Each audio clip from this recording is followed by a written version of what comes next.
नमस्कार। आज हम बात कर रहे हैं एक ऐसे अजूबे की जो सचमुच आसमान छूता है। भारत का चीना पुल। हाँ, दुनिया का सबसे ऊंचा रेलवे पुल। बिल्कुल। हमारे पास कुछ पॉडकास्ट अंश हैं, चीना पुल, बादलों पर एक इंजीनियरिंग चमत्कार। तो चलिए इन्हीं के जरिए समझते हैं कि ये पुल सिर्फ एक रिकॉर्ड नहीं है, बल्कि इसका महत्व क्या है। हाँ, जरूर। ये है जम्मू और कश्मीर के रियासी जिले में, चिनाब नदी के ठीक ऊपर।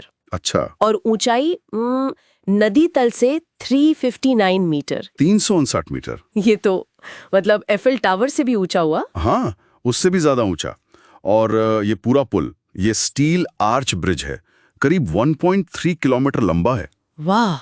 अब ये किसी बड़े प्रोजेक्ट का हिस्सा है शायद, अकेला तो नहीं है ये? नहीं, ये असल में उधमपुर श्रीनगर बारामूला रेल लिंक, मतलब USBRL प्रोजेक्ट जो है। हाँ, सुना है इसके बारे में। उसका एक बहुत अहम हिस्सा है। मेन मकसद यही है कि कश्मीर घाटी को सीधे रेल नेटवर्क से जोड़ा जाए। अच्छा, तो पहले ये कनेक्शन नहीं था सही से? पहले बहुत मुश्किल था पहुंचना, खासकर जैसे खराब मौसम में, पहाड़ी इलाका, बर्फबारी। तो ये पुल कनेक्टिविटी के लिहाज से तो एक बहुत बड़ा बदलाव है। समझ गया। तो ये कश्मीर को जोड़ने में एक मील का पत्थर है। अच्छा, इसकी बनावट में क्या खास है? सुना है स्टील बहुत इस्तेमाल हुआ है। अरे बहुत ज्यादा, 25,000 टन से भी ज्यादा स्टील लगा है इसमें। 25,000 टन? जी।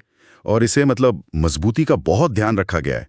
डिजाइन ऐसा है कि ये 260 किलोमीटर प्रति घंटे की हवा झेल सकता है। 260 किलोमीटर? हाँ, और बड़े भूकंप भी।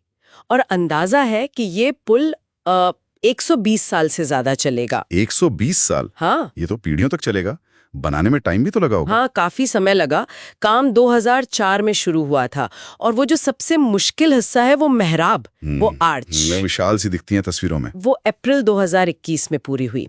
और पूरा स्ट्रक्चर वो 2023 तक तैयार हुआ। इतने साल लगे? मुश्किलें तो आई होंगी, इतनी ऊंचाई पे, ऐसी जगह, मुश्किलें ही मुश्किलें थीं। आप सोचिए, दुनिया के सबसे चैलेंजिंग इलाकों में से एक है वो। हाँ। वहाँ भूस्खलन का खतरा रहता है, सर्दी इतनी कि सब जम जाए। ओहो, सही बात है। और फिर सुरक्षा की भी अपनी चुनौतियां। ओहो, सही बात है। तो ये तो मतलब सलाम है उन इंजीनियर्स और मजदूरों को। बिल्कुल। ऐसी कंडीशन में इतना बड़ा काम करना, ये अपने आप में एक मिसाल है। इसके लिए खास तकनीकें लगी, खास प्लानिंग हुई। वाकई। अच्छा, अब जब ये लगभग तैयार है, तो इसका असल असर क्या होगा? जमीनी स्तर पर क्या बदलेगा? असर तो बहुत गहरा होगा। देखिए, आर्थिक रूप से सोचे तो कनेक्टिविटी बढ़ेगी। मतलब व्यापार वगैरह? हाँ, व्यापार आसान होगा। जैसे सेब या दूसरे फल हैं, वो देश के बाकी हिस्सों में आसानी से पहुंचेंगे। और पर्यटन, उसको तो बहुत बढ़ावा मिलेगा। हाँ, वो तो है। और सामरिक नजरिए से भी ये महत्वपूर्ण है। बॉर्डर एरिया है, तो हमारे सुरक्षा बलों के लिए आवाजाही आसान होगी। ये भी जरूरी पॉइंट है। और आम लोगों के लिए क्या, जो वहाँ रहते हैं? उनके लिए तो ये बहुत बड़ी बात है।